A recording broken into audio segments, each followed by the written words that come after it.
Welcome to another episode of Sensitive Not Soft.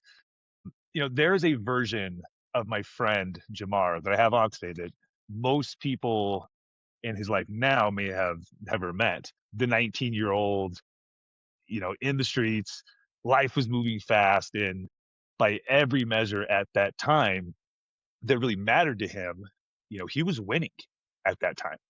Now there's another version after that came where he was showing up every day at 3 p.m. to pick his children up from school, and he was going to parent teacher conferences, and he was in leadership and leading teams of people. And this was the same person and the same brain, just kind of a different neurology in the second half of life. Jamar Taylor is literally one of my oldest and best friends. Grew up with ADHD, knew about it as a kid, and he lived a life that could have in many ways should have ended differently for him, and then became a father, rebuilt his whole life, a husband, rebuilt everything from the ground up. And so I want to ask him something that in the, I don't know, 20 some odd years that I've known you, what did being in the streets back then, what did that life give your brain that nothing else could give it, do you think? Maybe a sense of excitement. I know now just by understanding dopamine in the brain and everything that it definitely gave a lot of boost of dopamine. There's a lot of aggression going on, and that's another sense of dopamine getting me. I don't know, it was exciting, but then also it was like a goal that I had to be the most aggressive person, and accomplishing that goal was definitely satisfying. But after a while, I think using my parents as examples from coming from poverty to dealing with addictions and overcoming that was sort of always in the back of my head. So I couldn't have the mind state that there's no way out, so I dove in deep enough to where I felt accomplished in that. And then with my ADHD brain, I think I sort of 95% of that. And the kids were a help too coming out of it, but I think it was like to almost accomplish something, and then I start feeling stagnant in that So, realm. and that makes sense for like the average ADHD brain. We kind of like jump into something, rabbit hole, go hard at it for some certain amount of time, and then we kind of hit this wall of like, all right, that's how much I needed to know, or that's what I wanted, or whatever. That's what I needed out of it. Moving on. But that part of your life was a decent And chunk of it, and it didn't just stop overnight. I think in my no, intro, I kind of made it seem like it was like, oh, one day you woke up, and it wasn't. It was a big, long work in progress. But you know what?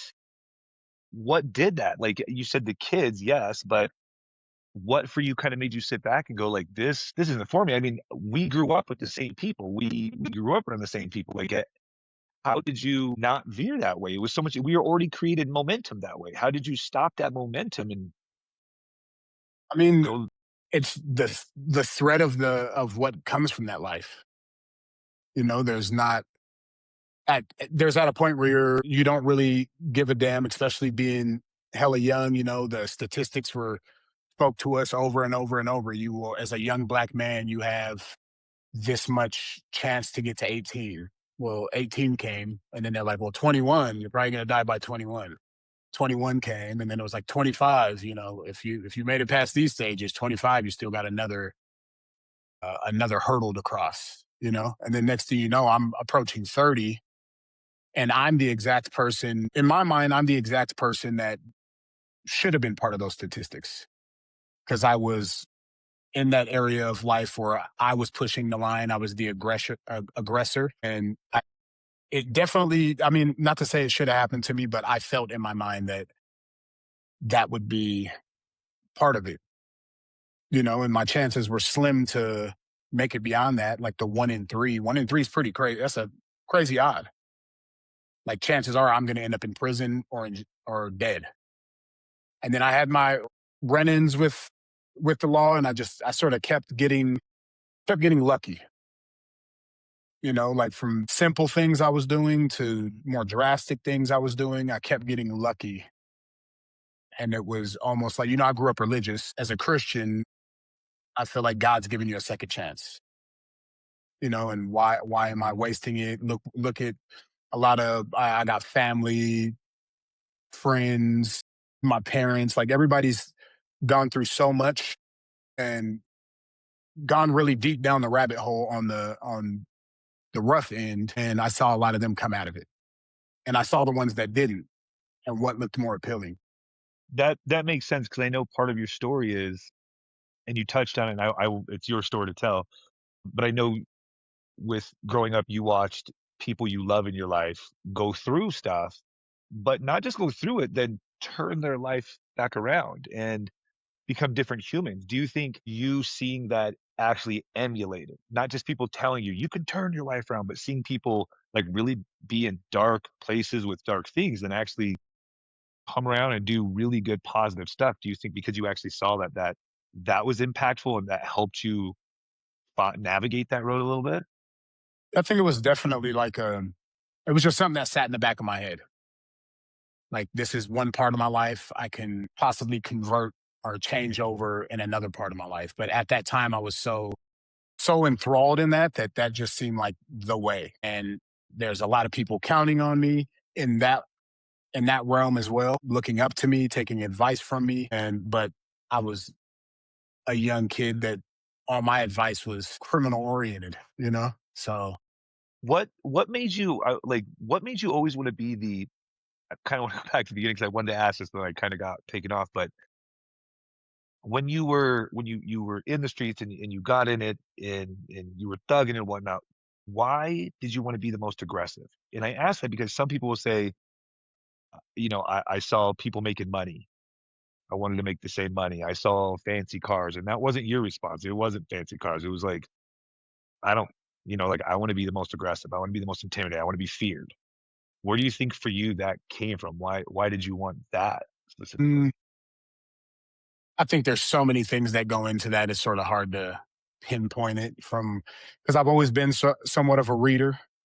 So like reading old books, the Machiavelli, where is it better to be feared or respected? And then feared is held with a threat of something happening. Like something could come behind it. It's not just respect or it's not just love or respect.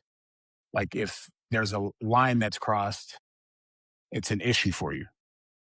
So just that mind state and then seeing a lot of the people that I grew up with were, or not grew up with, but grew up looking up to were like legendary in that world, and that's family. They're family to me.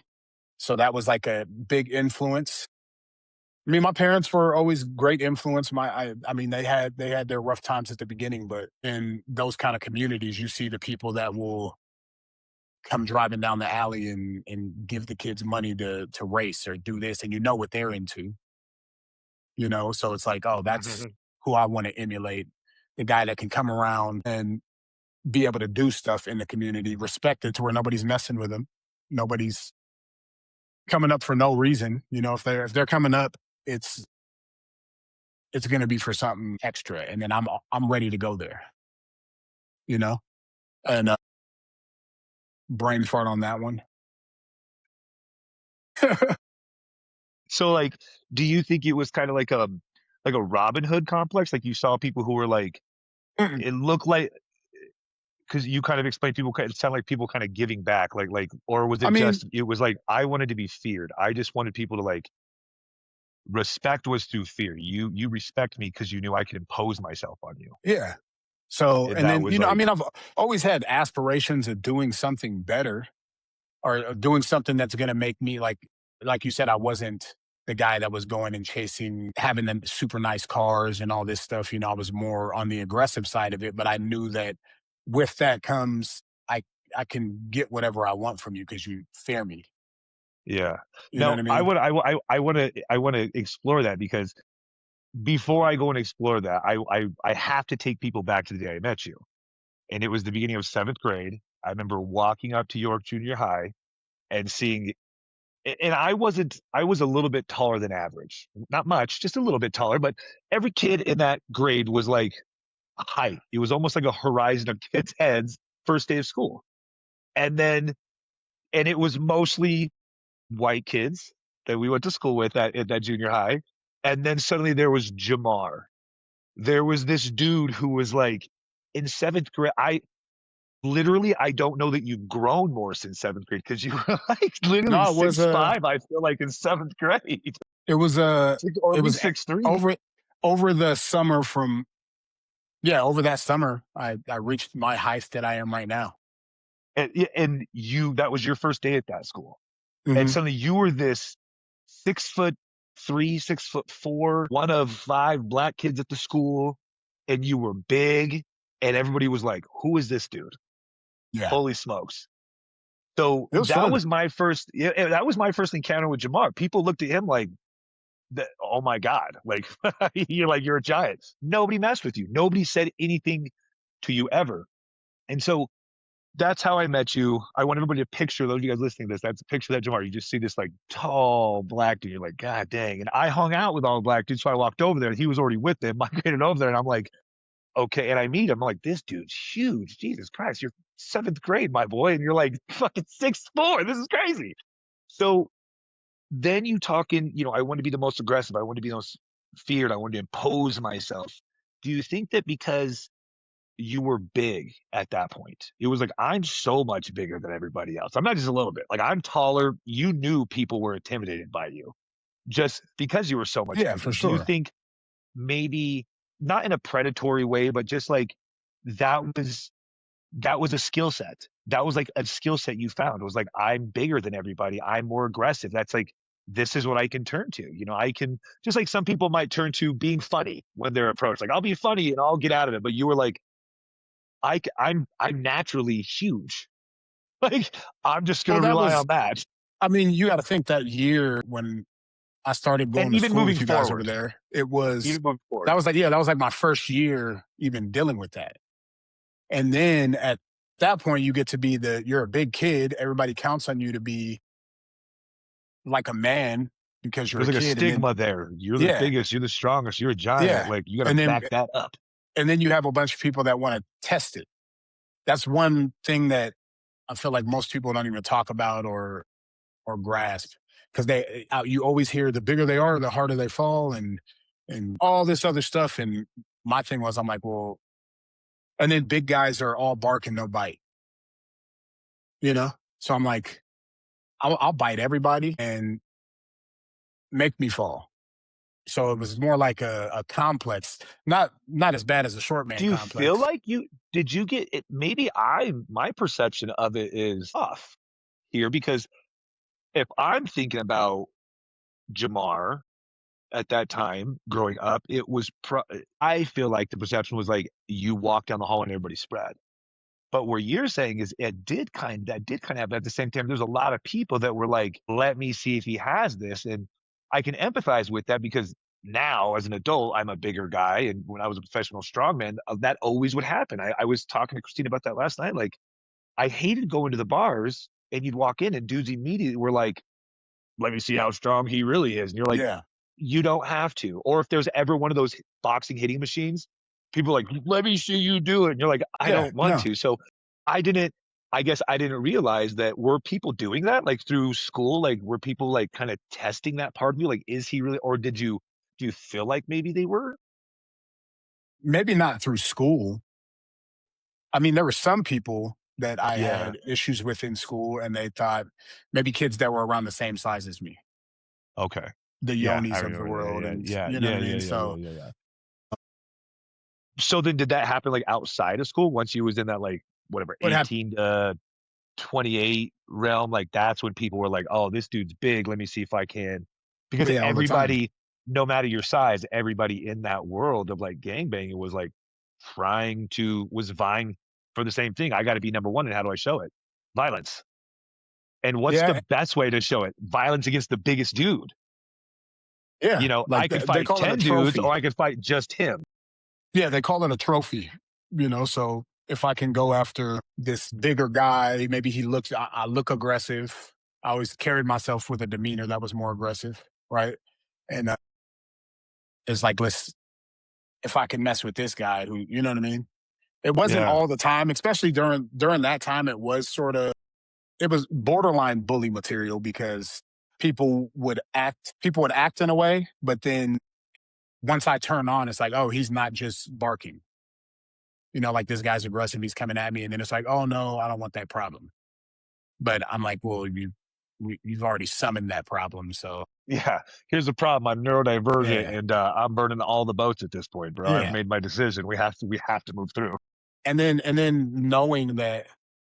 knowing my mind frame and like where I wanted to like how I wanted to be viewed, I pretty much was seeking out replicas of me to impose on, because I'm like, I'm not the only person out here that feels like this. So let me find the people that feel like this and let's duel. That's a duel, a You good know what old I'm saying? fashioned duel. Yeah. Who's the winner here? No matter what that entails, who's the winner? Because I'm willing to go very far, and I know through our conversations, I'm pretty sure that a lot of that was ADHD because I got such a rush from it. Just novelty, being impulsive, nothing to go, hold on. If you do this, this might Yeah, happen. That yeah. always happened afterwards. And that was the thing is I don't think a lot of people knew that side of you. Is everybody knew that aggressive side, the side that was ready to go. But a lot of people don't know the side of you that was like, I I don't like that side of me a lot. Like I don't like that I'm handling things like that. It feels good to be aggressive, but it feels really bad on the back end when you're like, I went too far, I did too much, why'd I do that? And you did that a Yeah. lot. We've had those kind of conversations, and it's not a blaming of ADHD, but it's like it just makes it easier to get there, get mad, to get overstimulated, to make a bad Mhm. choice, and then on the back end go like, oh, I did it again. Dang, I did I it think that's again. why I was so good at it. You know what I mean? Like I thrived in that environment, and it was because I was like obsessive over it. You know what I It was mean? the But thing you wanted yeah, to you be don't. good at. Yeah, you don't let everybody know your back end, especially in that world. Not in That that doesn't world. help. That's not. Yeah, for No, sure. that is a huge hindrance. But Now, but it's I've always been like, I've always been positive in a way to the people that were around me. Like at least my thoughts on life, my thoughts on the future. I didn't hold myself in regards to those people that all ended up going to prison or getting killed. I didn't like hold goals to be that. I'm like, well, one day this is going to happen. And then obviously the average young criminal's past turns to music. So we started doing rap music. You know what I mean? And I had fun with that, but I was aggressive through all that time too. You know, yeah. so I So don't know, bro. let's jump forward now to like 20s, 30s. Probably it's probably more 30s. More 30s for sure. At some point, you made a decision and you already had kids. You had two kids at this point. You're married. Your kids are in your 30s. They would have been teenagers, 30s. 30, well, Mm, teen yeah, and early, late tween yeah, ish, like what, something like that. So yeah. older, right? So your kids were around for some of that time, and you were also kind of coming out of it, but they were around it. And then you, I don't know, like what? Let's get to that point where, like, or where do you know where you were at in life? Like, was there a defining moment you could think about in your life? You're like, this was kind of where I made that decision to like, I've really got to separate myself from this, like from every bit of that life, from like not saying I can't ever talk to the people again, but I got to really choose who I'm talking to and what I'm feeding myself. And you know what I mean? Like, do you know when that, can you take me back to like a defining moment when that happened? I don't think there was a defining moment. I think it had to be a long, drawn out process. So maybe my Are there any thoughts. times distinct in there that you remember, like really, maybe times it just flipped you where you're like, this was kind of a defining moment. And this was also a defining moment. Maybe there's not one, maybe there's a few where you're like, I remember these and I made different decisions after that.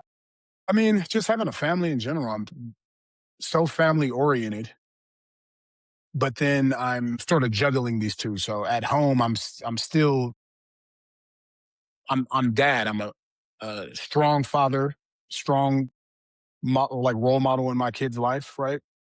But I don't think I wasn't showing them the rough side.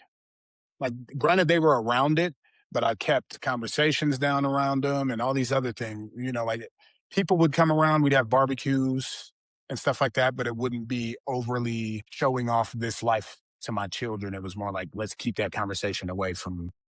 home. Like my kids that were born in a completely different circumstance to get, we all got friends that their kids will, I got plenty of friends where their kids took the same path we took, and that can't be a good feeling.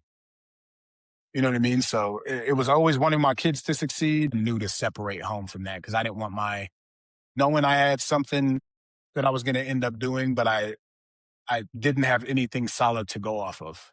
It was just, I know I'm going to get to this point in life. It was always that with my positive conversations with friends, with close people that were close with me. But the kids, I think, they were getting to that age where they were starting to see stuff more, So I, I don't, I never wanted that path for them. We've had conversations before, like if your kids were to, like, if my son wanted to get put, get put on the hood or join a gang, like, what would you do? Like, I'd be pissed off at him, but like, go hard or go home. Like, don't halfway anything. Right. Thankfully, it never came to that. And I think that was the mind state I was at the time. Cause now, obviously, I wouldn't, I wouldn't think that at all. I would do everything I could to get him out of it because you know where it can lead. But it also So can have like, Jamar today doesn't have that mindset of like go hard and go home in a gang. Today you'd be like, what are you doing? yeah, hell Is that yeah. kind of what you explained? But Yeah. earlier Jamar, maybe early 30s or late 20s Jamar would have been like, well, whatever you do, go hard at it. Like at least you're putting in all the effort. And now you're like, yeah, but aim at the right target too. Yeah, for sure. Well, I'm just saying specifically in that world. Cause if you, I mean, half ass in that world is, I mean, it's a death sentence. You know what I mean? First of all, when you're around this real element, it's all wolves, it's all hyenas and fucking grizzly bears.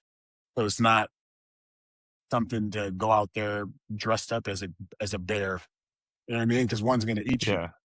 Yeah. So that's my thought process on as far as that goes with like go hard or go home, like give it everything or don't give it nothing. You know what I mean? Like don't pussyfoot around. But yeah, it wasn't there was no like real defining moment. It was just a buildup of these things. Like my first 10 years of marriage, I spent 8 of our anniversaries locked up. Not like I did a long stretch in prison, but like around that time every year, I would get locked up again. Were you like doing something at that time like No, repetitive, no. or was it just I'm like serendipitous, or it was just in and out? I don't know. I was just kind of getting out in for a day or two and out for weeks, and it was just at that time that's what would happen. no, I was it wasn't just around my anniversary. I'm just saying it happened to be that on my anniversary, I got an awesome wife, and I was like, I'm sort of gonna fuck this up if I keep doing this. She can't be too happy. Yeah, Having like to I bail she me out every every anniversary, like 2 or 3 days later, you got to bail me out. No fun. yeah. You know what I mean? So So there was just also a shit fear like of that, and losing then the love of your life. yeah, yep, that's definitely part of it. And then also, it came a point where you realize it's not the same world as it was before. In that world, you can't. Everything's on camera, right? Everything's watching you, recording you. You know what I mean? I started realizing how many people would play this role. You're playing the game with me, but then when I show you how serious I play the game, then it's like I'm gonna call the police on you. You know what I mean? So all the towards the I think that would be like a good point that I actually had a realization like I need to back out. It's just because I was getting locked up I kept getting caught. It was like so much stuff I was getting caught for. And I was still arrogant, like I'm good. I just got away from it. And I'd get caught every time. I try to be slick. I'm a big guy, but I'm quiet. I'm not like super outgoing, talk to everybody. I trained myself over time, which we'll probably get to that in a little bit. I trained myself over time to deal with people in a better way because all my dealings with people were negative besides family and friends and old people that I would just try to say nice things to. You know what I mean? Yeah. So let's kind of get into that part. Like there was a time when, your environment, everybody that was kind of around you was highly aggressive like you, and it was very highly volatile, that had to have played a role on your central nervous system. It can make somebody just kind of walk around anxious on eggshell. You know what I mean? You're Oh waiting yeah. for something all the time. Hmm. Do you feel like that has any carryover now into life, like to where, like, do you feel any part of that at all? Like, well, I guess I should say more specifically, do you feel that? Is that what you're talking about when you feel like you're talking to the people? Like, you're used to talking to people that are highly volatile, aggressive people, and you're like, that's not who I'm out here talking to. I'm talking to just, regular Joe, who's my neighbor, who's not Yeah, that. for sure. That too. So correcting my vocabulary to be around just everyday citizens, right? And because before it was like almost everybody I'm around at the time is involved in a certain realm. You know what I mean? So Yeah. all that is like there's no like really holding back on a lot of stuff. Everybody feels tougher than the next man or has like this idea in their head that they're tougher than the next guy. So me, I was so itching to prove it, itching to like, oh, you don't understand what's going on here, do you? This is gonna go bad for you, you know? So that was part of the carryover, but or there was a part of that was a carryover, but when I'm thinking about carryover, I'm thinking more of the stuff I've been through giving me terrible feelings. Like I'm always overly cautious everywhere, always paying attention to everything that's going on. Never like my back facing a bunch of people. Can't drink from a water fountain because I feel like somebody's gonna come up and kill me. Can't go in certain areas because I know there's still probably some people that want to see me somewhere just because the past, But yeah, Some so people are that still carried playing that over. game. Yeah, some people are still playing that game. Some people are 43 like you, but like Hmm. still heavy playing that game. But what did they have before them to show them as a role model? That's going back to what we were talking about earlier. I was able to see my dad and my mom go from down here to raising up, moving us away from California, getting us out here and thriving. Just the change of environment and what that change of environment did. Yeah. And I think that probably was somewhere down the line, like between you seeing that and, looking at your dad and respecting your dad on that level, that a part of you was like, this, it has to be my natural turn also. Like, I have to do this. And I think it's funny because even, not just you doing that, but like your older brother did that. I mean, he's being a police officer now from Never running would for have thought police it. officers. Yeah. Never would have Yeah. done it. And Yeah, for now sure. he's a police officer in the same neighborhoods that he was like running from police in. And, it, I think that broad picture is really what this podcast is about, right? Is about fathers emulating and what gets mirrored by the kids, like Yes. the other version of that were people that you and I grew up with whose dads or cousins or uncles gangbanged were still doing it at 40. And that's Hmm. why those people they're like, their dad was their superhero, but their superhero is like the anti-hero or the Or villain just the absence of that.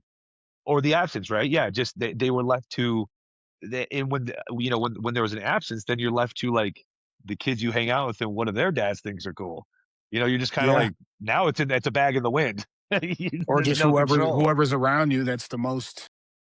Cool. It could be the Yeah. TV. It could be some, Yeah. little fucking Timmy's dad. It could be any of that. But I think that's a real cool testament of why it's so important for fathers to emulate, to mirror, and not perfect, you know what I mean? But to just understand, like, being the superhero. What does that superhero look like? It means like turning things around. It can mean working harder and taking care of yourself. Your personal culture. Yeah. What does that look like? And I think your personal culture now is not. I think I know your personal culture is so much different now than it used to be. Your personal culture from the time I met you till late 30s was on some spectrum of YOLO. Yeah. Yeah, You for know what I sure. mean? And then it wasn't. It wasn't that at all. Suddenly it was accomplishment. It was feeling things. It was putting the right things in my body. It was movement. It was taking myself and my environment seriously. It was structure, all the things you once ran from. Yeah. And I think I wonder, where did that come from? What made you start chasing that, or realizing like, I need this structure to be this person, you know? Yeah, just knowing that obviously I'm not going to be able to get anywhere if my whole conversation with people, every other word is cuz. Every other phrase I say sounds off. And I've always been, I've always said off the wall shit. I can't really hold my tongue on stuff, but I really had to force myself to try to change what I was doing. It was just like, well, nothing was seemed to be working right. Like I kept running into trouble with the law. I mean, my family life, thanks to my wife, was always solid. My wife and my kids were always good, but I mean, not understanding the little ups and downs that everybody goes through to where, oh, we need help. We need some help financially, but then I'm running out to get finances the easy way. And then I'm like, well, like all this stuff sort of ends up in a long stretch in prison, right? Like it's something so easy can take me away from my family until they're all grown up. And I'm like, and I love my kids. I love being around my kids. I love my wife. I love our family. So I need to start making some kind of change here. Like I need to, like I said, music was a thing for a while, and we did pretty good with music, right? But it was like there was a time which I mean, people that make it don't really quit. Like if you're gonna make it, you sort of keep going. But there was like a real big fall off at a point, and I was like, nah. And then There's I'm like a like, sort big of, gap. Like you kind of yeah, hit this, and then like to that next level, it's a big jump. yeah. So I Yeah. had to realize I'm not like this isn't happening. Especially back Where in else do I go? 1999, 2000. Yeah, I'm like, That was different.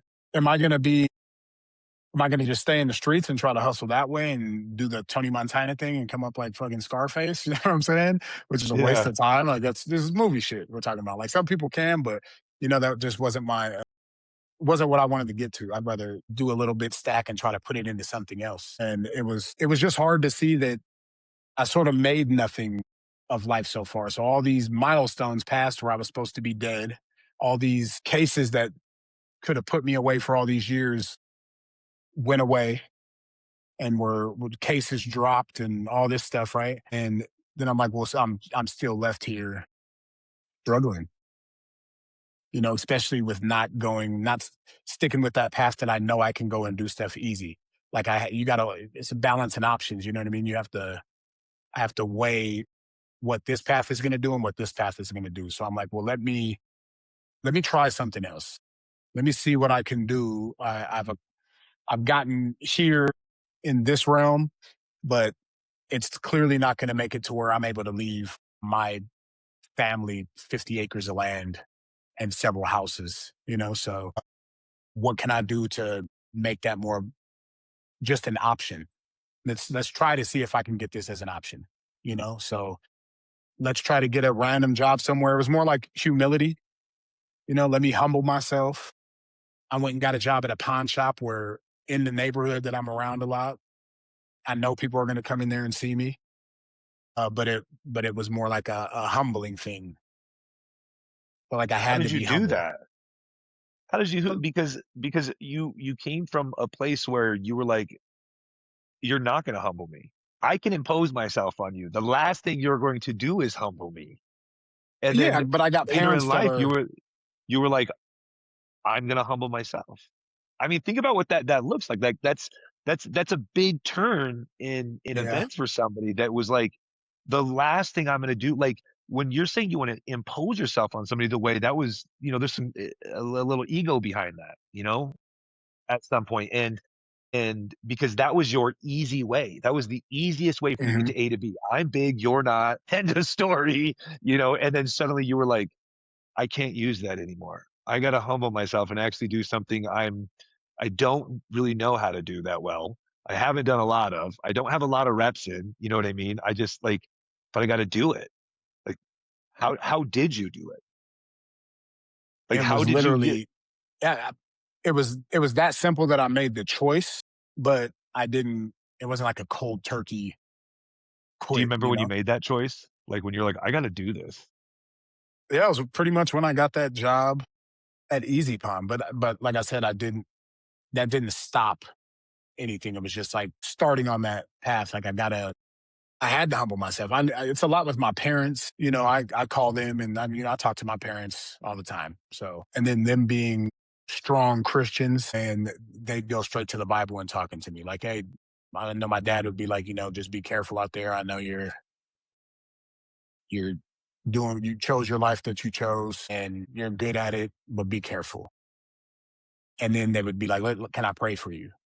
And then they would like show me, have God please show him humility and stuff like. And I think it was just stuff that sunk into my head more at that time, or maybe I started coming to more realizations of things that I heard in the past, or talking to uncles or my father that weren't in that life. I mean, they were in a section of that life of that life because there's like the underbelly type, but it was all those conversations that sort of like caught up to me.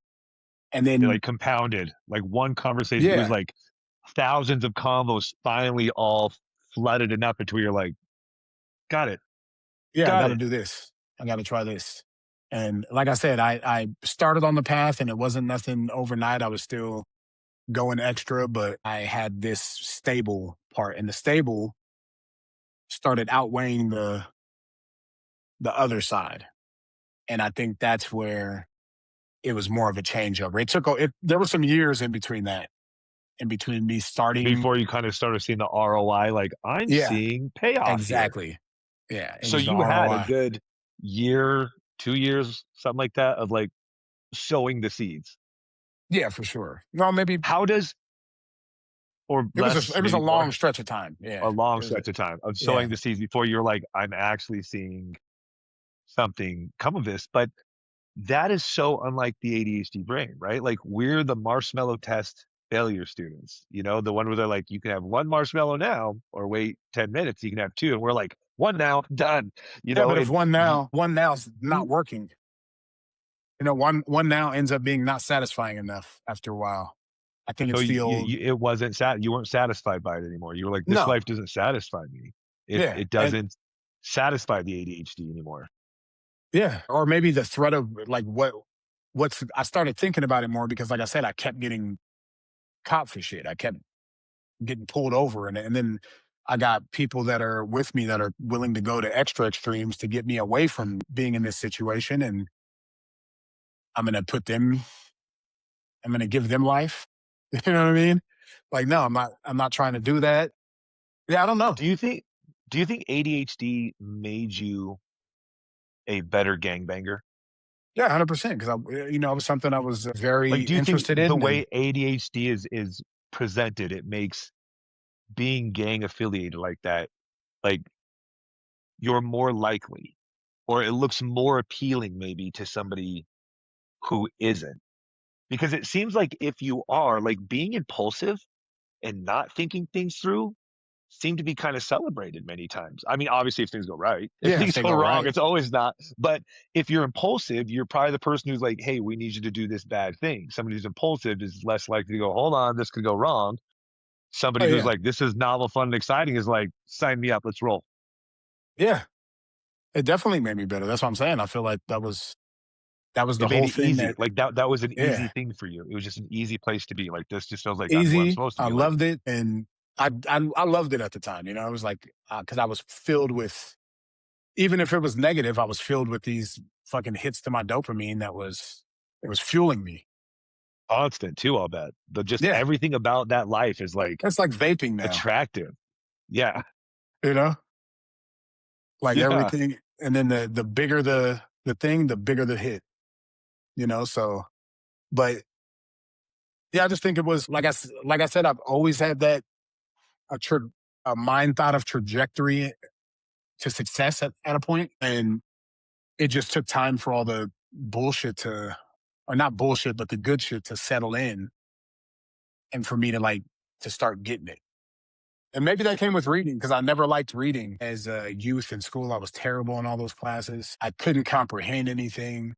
Like that was a big part of it when I went to that study in like second grade or something like that. And it was like I couldn't comprehend anything by trying to read it. I had to have it read to me. So I've been wanting to ask you this. do you think that having ADHD, do you think that, in your opinion, just in your opinion, do you think it makes it harder to be a good, successful father, a good, successful anything in life? Do you feel ADHD is disabling?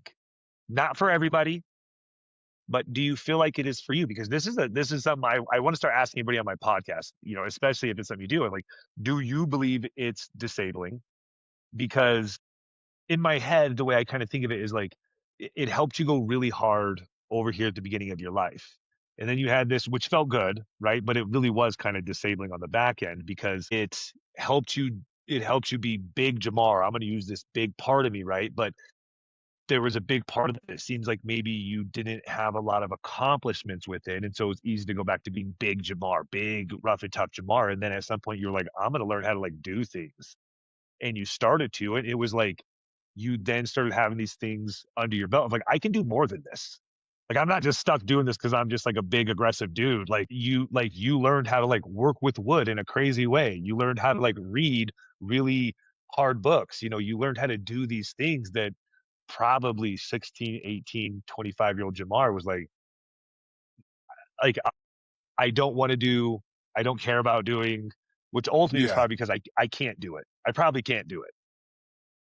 You know what I mean? Because that's a lot of what I experienced too, was like I just Yeah. went to the easy thing because I never had a lot of accomplishments. So I didn't think I could do stuff. There was like more of a low self-esteem until I was like, you know what? F this. I'm going to do this. I'm going to learn how to do this. I'll learn how to do some things in my life.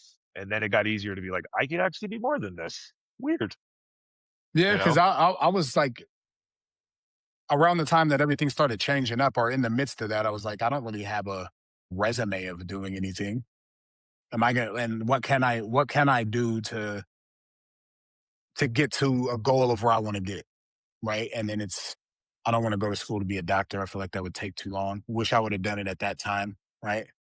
You'd be But there by now. yeah, for sure. Whole bunch. There was a whole bunch of things because there was even a time where I was going to join the military, and that time came and went. And but then I'm like, what am I going to do? I'm like, well, I got to do That something. was a Let's start flash in the somewhere. pan.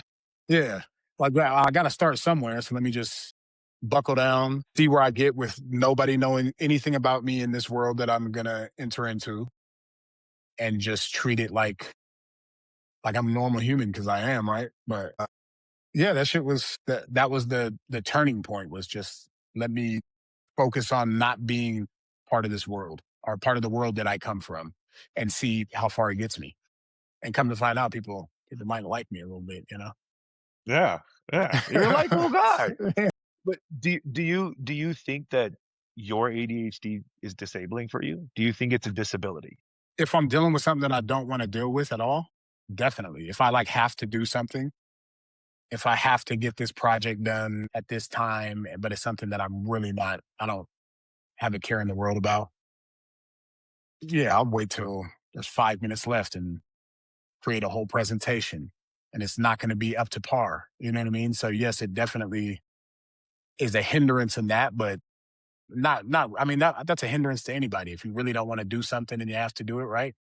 It is, and I want to actually talk on that. It's a little bit off, but it's going to be fun to get into anyways. Most people with ADHD, when I see these memes, they say things like, I'll wait till the last minute and then I'll get it done. It's 10 times better than you would have thought, as if, and I'm like, sometimes when it's about the one thing that you love, Exactly. but the real part of ADHD is you wait till the end and then you go to do it with all intent and nothing's lined up, nothing's working right. It usually doesn't get done that well. Like there's a You're reason why a rushed. lot of You're us were stressed. F students, Yeah. because Yeah. we weren't ready. We didn't plan it. It was all, and then just because there was a deadline there didn't mean we suddenly knew how to plan it. Not all of us did. Some of Yeah. us, For our sure. brains looked at that like, this is a threat now. Oh my God. And then it was just short circuit. And then we're like, screw it. We got overstimulated. Like, I'm just turning this in.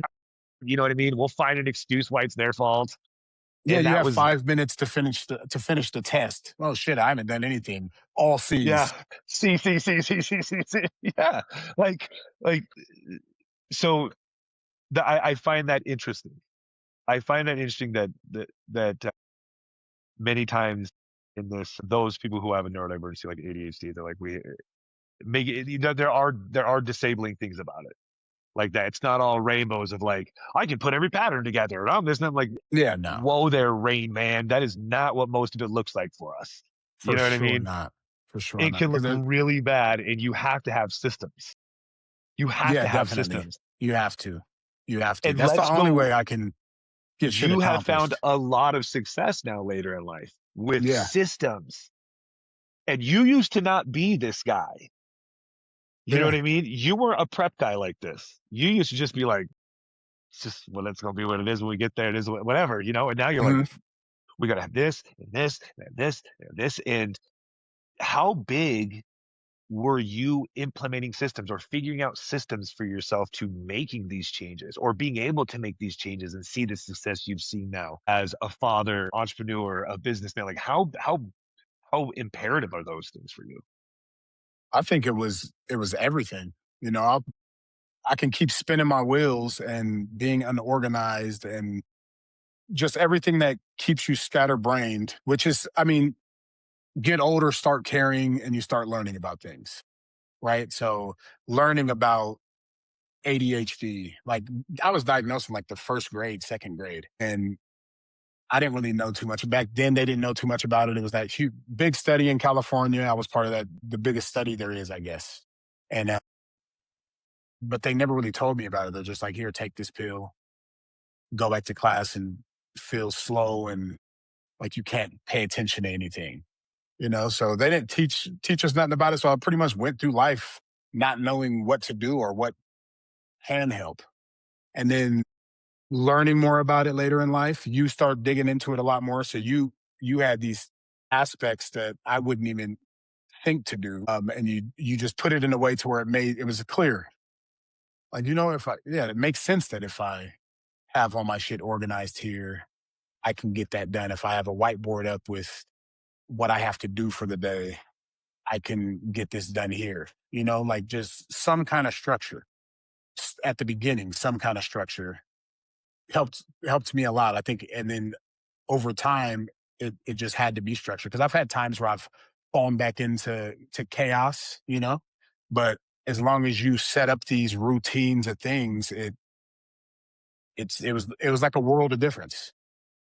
Clean eating, working out, calendars up, or you know, whiteboards up, stuff that you could change to make sure you have to do this. This is number one priority. This falls later down the line. Don't worry about it right now, you know. But if you can get to it, get to it. Stuff like that was everything to me. That makes sense. I know for myself, I felt like like if my ADHD was like a horse that I was riding, I got my diagnosis when I was like 39, 38, 39, something like that. So I got mine way late in life. But the funny thing is like you got yours way early in life. And when we both turned 38 on the day like I found out and you had already known, like we were literally still in the same boat at that point. Like you just knew, now I knew. We were both like, well, this makes sense why we're friends. Yeah, And that's yeah, really it. But I felt like once I dug into it and I learned about it, that like my horse was like, "Ah," and I'm like, "Ah," right. But then yeah, every bit I learned about it, felt like I could grab the reins of my horse and I slowed him and I could gain control.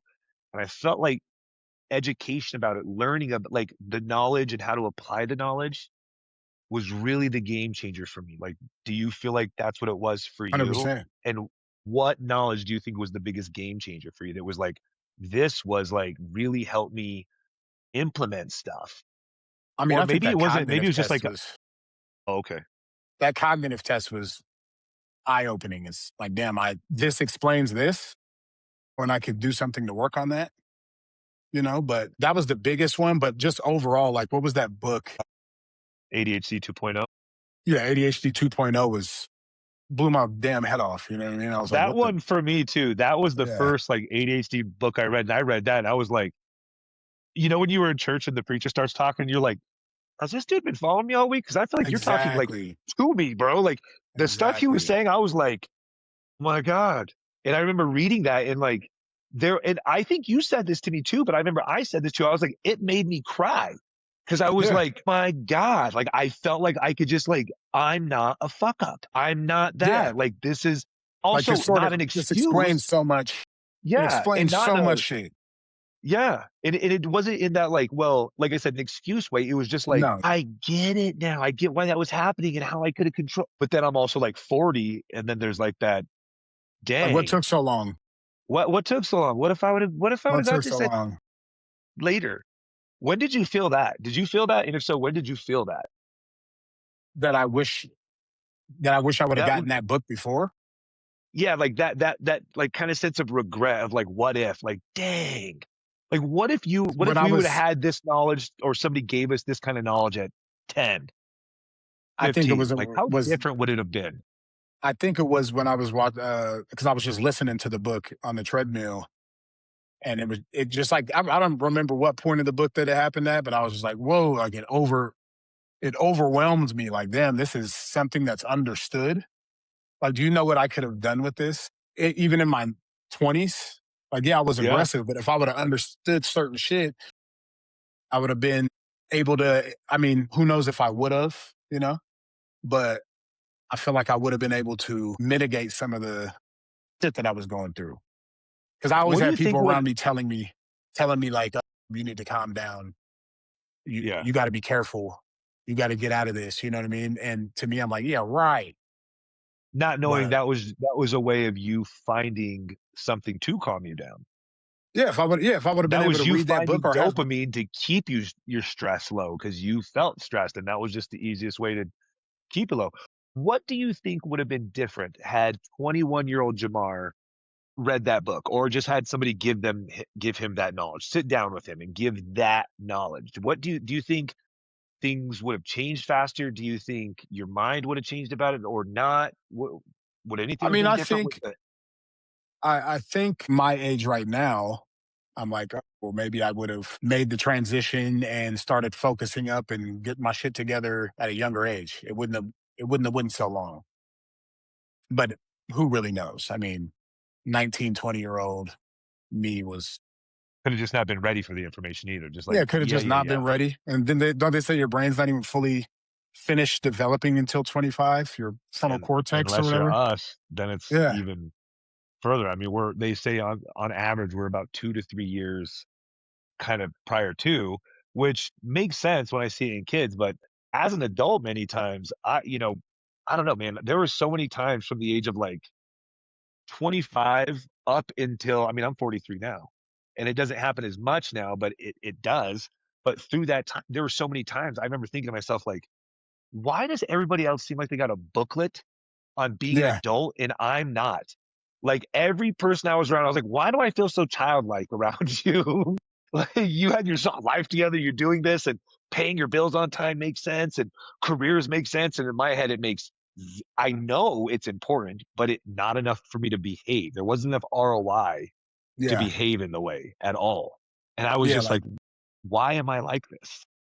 yeah, I was pretty much the same way. I remember people like, what do you want to be when you grow up? I have no fucking idea.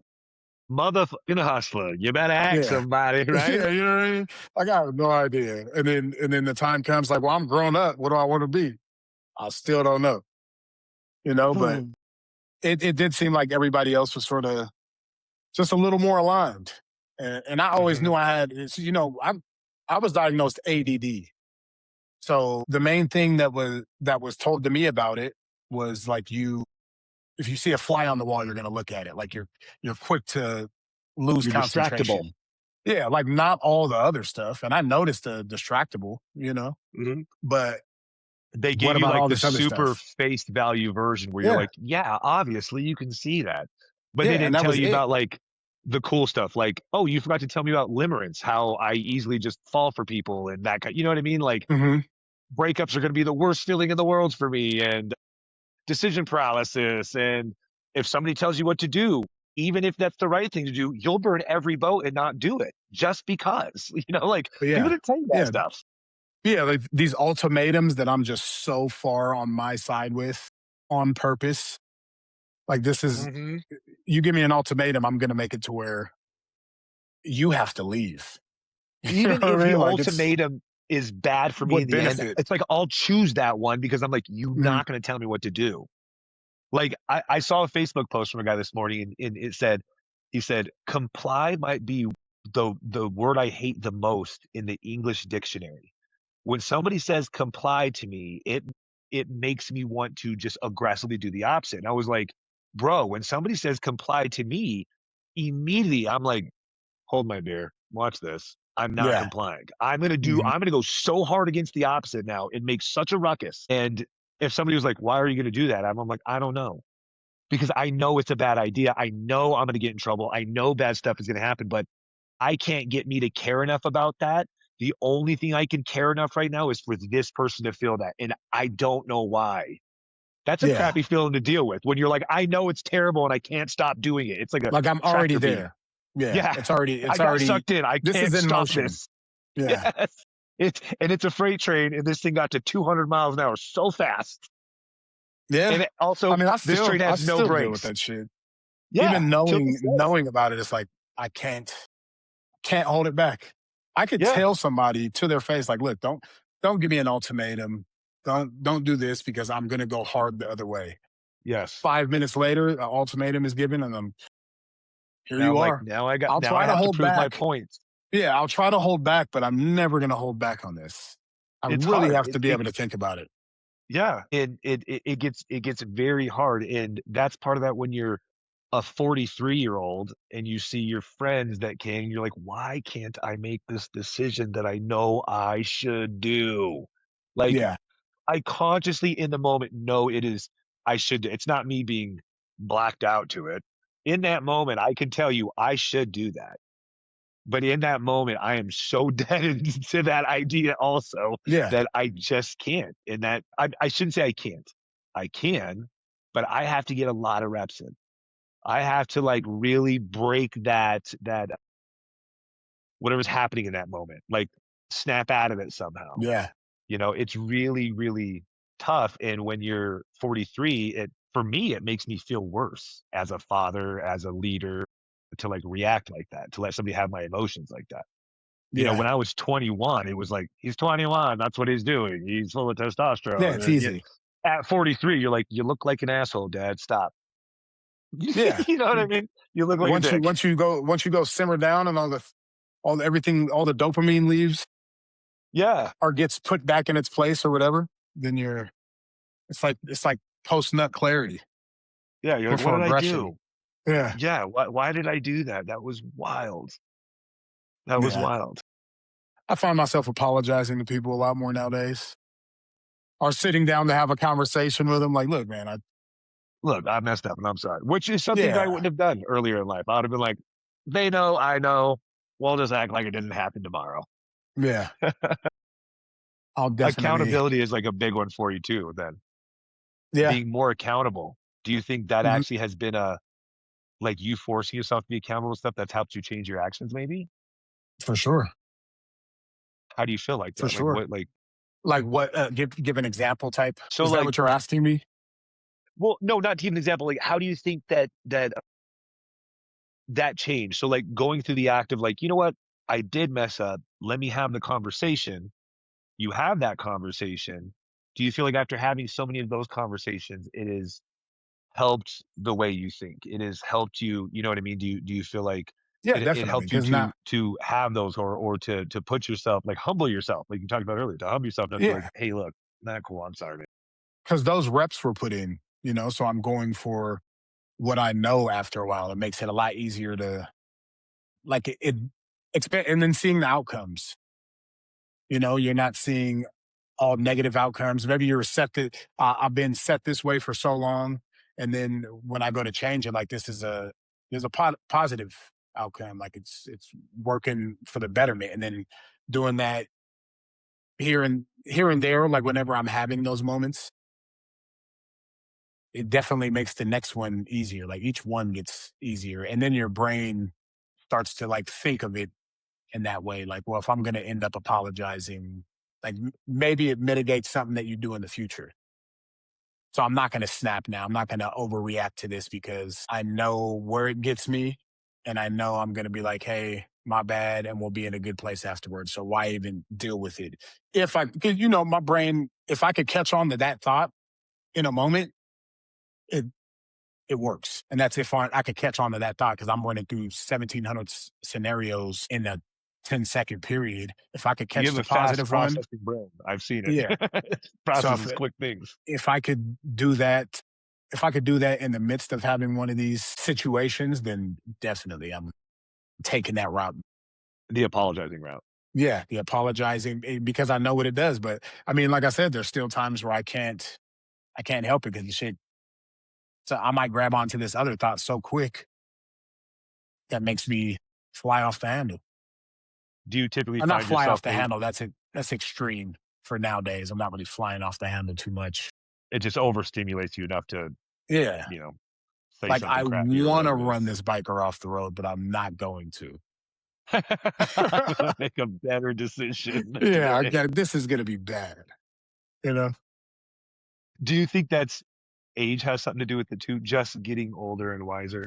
I mean, yeah, that's because everybody change. Everybody has a wild youth and matures. You know. I mean, not everybody, but you know, your brain's Let's still say, gonna mature. You're yeah, still gonna I was think like, about.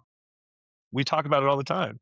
You know, I Yeah, mean, people who live the same life didn't always mature, or they're, I don't know, maybe it looks different, yeah, but their maturing is different. we have both been around it, and we're like, man, I'm I'm glad this isn't who I still choose to be Yeah, 100%. It's almost like at 43. You know what I that's mean? what we were talking about. What was that over the weekend? Like just the the company you keep. Your You know, social like circle, your boardroom. your boardroom. That boardroom has to be strong individuals that are more willing to take the proper risks. You know, yeah, because you get into a trash boardroom, you're going to be a trash individual. Yeah, you be a You trash know, company, or and you're a yeah, I part of can't. it. You're guilty by association, kind of. You know, it's like it Yeah, rubs off. yeah, you can still walk into a dirty business, right? Like, Yeah, oh, this is dirty yeah. business. Not too bad. Good job, dirty business. But you know, I got to get back to this Well, clean I shit. think, The people that are more motivating and yeah, you know, that yeah, feed me, that give to me, that don't take from me, yeah. that help me I'm start not the the day. one. I'm not the one having to give the greatest explanations in the room all the time. You know what I Yeah, mean? I got you for that.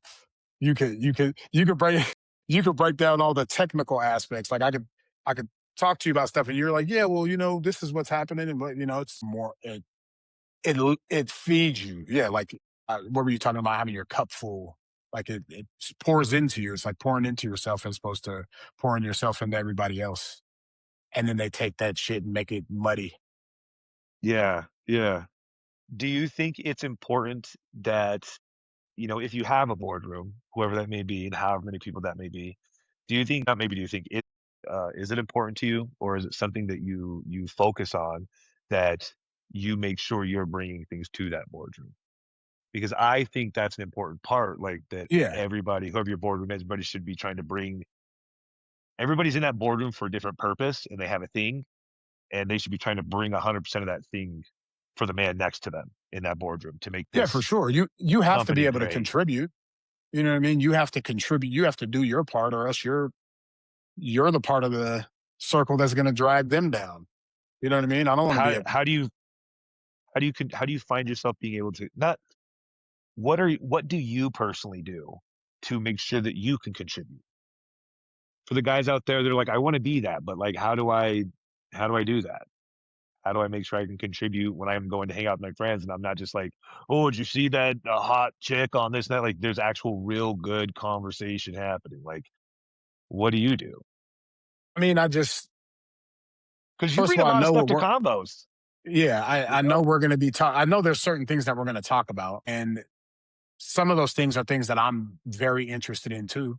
You know, you just happen to be the professional in this, but you know, our whole friend group likes to talk about where we are. You know, where like in a mental capacity or whatever. But you know, so I'll read into that, and then I read more, and I stay hustling. I stay going for what I want to go for. I stay creating. So I know that I'm not. I don't walk into any. I'm first of all, never mind. Fuck that. but I don't walk into any room and feel like I'm not going to be able to not impose myself like back in the day, but I will be able to impose a thought that will have you thinking. You know, maybe it might be an ego thing. Maybe it might be, I think it's more just from me reading and having knowledge about certain shit, trying the shit that I want to try. And I don't know what else I would even attempt to bring to the table, just who I am authentically. And I know my life has something to offer. You know what I mean? Yeah, I for sure. I think all that, and I think that the fact that you go into everything with 100% effort and trying, like, Hmm. you know, I think that's important. I think it's important that A, you know, you have the boardroom, but B, that everybody's contributing in the boardroom something. Everybody has to. Otherwise, you're right. The person who's not eventually falls off. Like we were just saying Yeah. this week, like not everybody can come with, right? And it's not because nobody's invited. It's because the person who doesn't come with is looking up, going, they're doing work that I can't do, or I'm not willing to do, and they just kind of fall back on their own Yeah. and Which stay I mean, there. I think it's important for, I mean, the people that you sort of got to like not separate from, but you're going to naturally grow distant from because it's different trajectories. It's, it's nice to try with those people sometimes because maybe they catch something that you're saying because what if they catch something that triggers them to start changing, right? But it's just I think it has to be way more limited at a certain time. Once you get an understanding and you know where you're going, you have to limit that. Like you can't And stay at the same fishing spot. You got to like go back and yeah, like just recasting and be like, do you want to catch on? Not today. All right, I'll be back in a little bit. We'll see. yeah, But like you can't just stop going away. You got to keep trying to cast in there because maybe because it's gonna maybe something you they could say will offer grab something. onto them. Yeah, Yeah, and maybe that'll be the time. Like just because today's not the time doesn't mean next week, next month, next year won't be the time for their turnaround. So keep in it, but maybe not so much where it brings you down, but enough to where you can kind of yeah. bring Just them talking into it. about that. Yeah, talking about that person in the boardroom that doesn't offer too much or doesn't is not bringing something to the boardroom. Like, well, you want to come in for this fucking family and friends visit real quick? You know what I mean? This inner But you got to circle one. yeah. But you got to you got to start adding. You got to start doing something. You got to start elevating yourself, trying, So then it's apply also yourself. important. It's yeah. So that what you were just explaining, then it's also important to like have the combos when they're not like, hey, bro, like a tough combo, like you're Yeah. I mean, just like you're at a job and you're not pulling your weight. Hey, you got to start pulling your weight. yeah. Come and let's see how everybody else is talking about pulling their weight. And you got any ideas? So you Maybe should what you so contribute compared to everybody else, maybe something lines up. And yeah. maybe you can take your information and that information and do something with it. But you got to be willing to do that and try to do stuff. Try to acquire something that you could bring to the table. So it's there's an intent Yeah, you have behind to it have also. Like you have to have intent and you have to participate in that boardroom. Always. yeah, Always. yeah, or else you're fucking dead weight. That's I mean, that's a good explanation of life too. It's like you always gotta participate in it, otherwise you just become dead weight to yourself. Yeah, And it's just personally too. Yeah, and yeah, your you just mental fall off. boardroom. Yeah, and if this You guy fall falls off, off. you got to encourage him in a way. That's why I I think like that. those cognitive exercises were key. They help out. Yeah. Yeah, because there's parts that fall off in your internal in our brain's boardroom. You know what I mean? Like Yeah. there's different functions that I feel like you have to break stuff into. Like we were talking about with the calendars and stuff like that. Like there's different Mhm. functions that you gotta Systems. use in your brain. Yeah. And then part of that falls off and it's going away over here. You gotta try to bring that guy back in and like, hey buddy, pull your weight. Pull your weight. Do your part. I need that. Yeah, for sure. Bring something here. Especially that whole dopamine system. If you could go ahead and contribute a little bit, that would be cool. Yeah, come on, please do something. And he's like, Just well, little something here. I need help. and he's just like, well, just hit the vape. Maybe jack off. Yeah, yeah. Just grab some dopamine from one of those quick places. It'll Do be fine. something. And you're like, okay. Yeah, Sounds good. Oh, that's funny. Bro, I don't want to take more of your time here today, but I really appreciate you coming on and, getting naked on the mountain and telling us a lot about your backstory and how you turned to life. Not just like how you did it, but kind of getting into some of the nitty gritty of what that looked like for you and conversations you had to have with yourself. And you have with other people to help do that. Cause I think a lot of people who are listening to this might be like, man, all this sounds good, but like, how? you know? And I think today you have the ability to kind of like, this is kind of how I did it. This is a way, and people are really going to be able to take pieces out of that and be like, that really resonates with me. I can do something with that. Like that's not only knowledge is power, but it's that like applied knowledge is power. You teach them how you applied your knowledge and how you acquired it today. And so I really appreciate that. Thanks for taking the hour today and doing that. yeah, definitely. But as always, Jamar will be back on the show again. And if you guys have comments, questions, anything like that, put them down there. I want to see them. Other than that, bro, again, thank you so much for blessing me with your time. And you guys have an amazing week. For sure. I'll talk to you later.